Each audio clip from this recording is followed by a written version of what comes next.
Jadi selisihnya ini ada berapa juta? 5 juta ya. Jadi yang 5 juta ini disebut rugi pertukaran aset. Oke, terjadi kerugian dalam pertukaran aset. Karena selisihnya di sini hanya 85 juta, uang tunai yang dibayarkan 90 juta.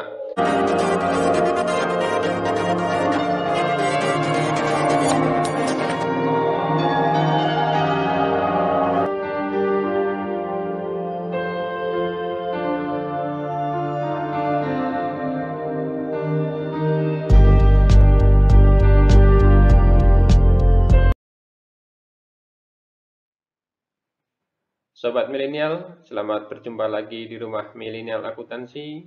Dan pada kesempatan ini kita akan membahas materi tentang pertukaran aset tetap, yaitu perhitungan nilai buku dan laba rugi pertukaran aset tetap.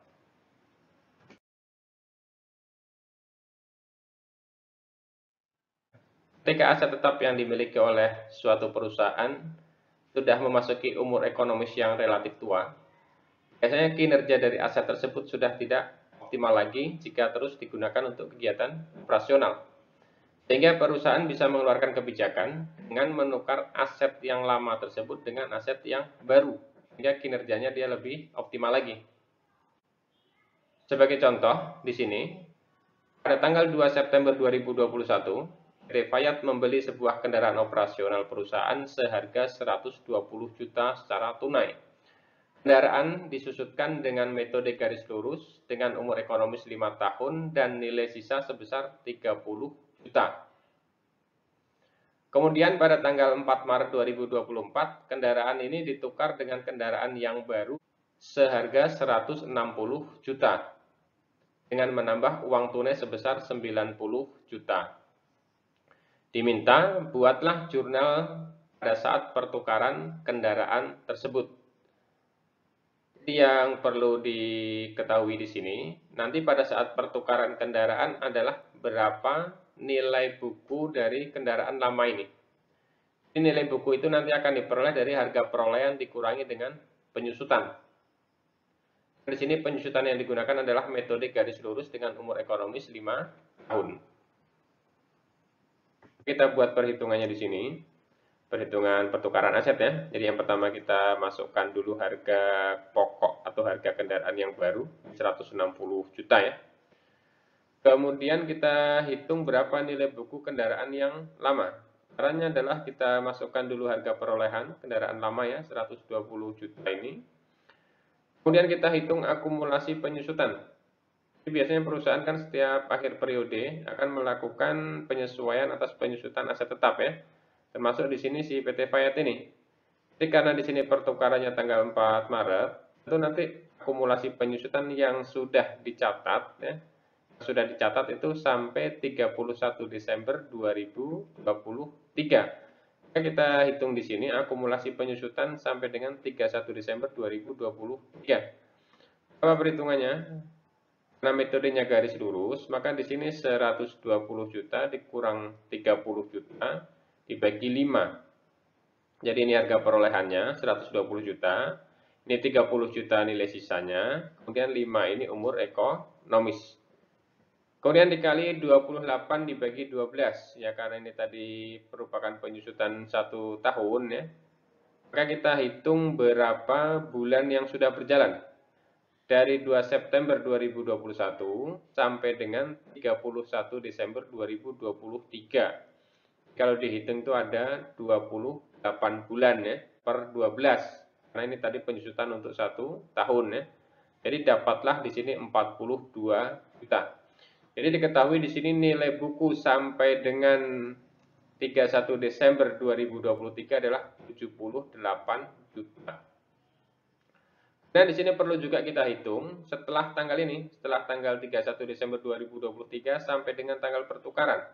Ini 4 Maret 2024 ya. Artinya untuk tahun 2024 ini berarti ada beban penyusutan yang belum dilakukan pencatatan ya, yaitu dari Januari Februari 2 bulan. Nah, pertukaran Maret tanggal 4, untuk bulan Maretnya nggak usah dihitung. Berarti sekarang kita hitung penyusutan Januari sampai Februari 2024. Hitungannya adalah 120 juta kurang 30 juta dibagi 5. Kemudian dikali 2/12. Karena hanya 2 bulan ya, dari Januari ini sampai dengan Februari 2024. Maka dapatlah 3 juta. Sehingga diketahui nilai buku per 4 Maret 2024 adalah 75 juta.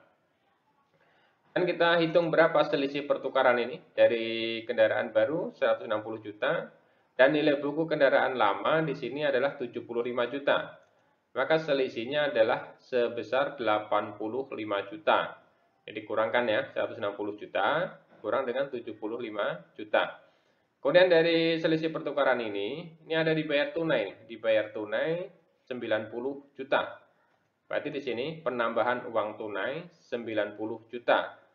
Hingga sekarang dapat diketahui antara selisih pertukaran aset ini dan penambahan uang tunai masih besar penambahan uang tunai ya. Jadi selisihnya ini ada berapa juta? 5 juta ya. Jadi yang 5 juta ini disebut rugi pertukaran aset. Karena selisihnya di sini hanya 85 juta, uang tunai yang dibayarkan 90 juta. Jadi selisih 5 juta itu namanya rugi pertukaran aset.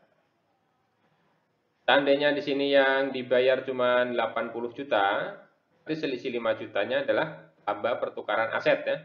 Tapi karena di sini 90 juta, maka selisihnya adalah rugi pertukaran aset. Jadi dari perhitungan ini, perhitungan pertukaran aset ini dapatlah dibuat jurnalnya di sini. Karena di sini yang diminta adalah jurnal pada saat pertukaran kendaraan. Jadi kita buat jurnal pertukaran aset tanggal 4 Maret 2024. Karena ini tanggal pertukarannya ya. Jadi di sini akan mendebit kendaraan yang baru, kemudian beban penyusutan kendaraan, kemudian akumulasi penyusutan kendaraan, kemudian rugi pertukaran aset, dan di kreditnya kendaraan yang lama dan kas, karena ini penambahan uang tunai ini. Berapa angkanya? Jadi untuk kendaraan yang baru kita masukkan yang ini, 160 juta baru. Kemudian beban penyusutan kendaraan ini yang belum dilakukan pencatatan. Karena yang dicatat untuk beban penyusutannya baru sampai 31 Desember 2023. Kemudian untuk akumulasi penyusutan baru kita ambil yang ini, yang sudah dicatat ini. Kemudian untuk rugi pertukaran aset, ini yang 5 juta ini rugi pertukaran aset. Dan di kreditnya kendaraan yang lama, ini harga perolehannya ya, kita masukkan harga perolehannya. Kemudian kas, karena di sini penambahan uang naik 90 juta.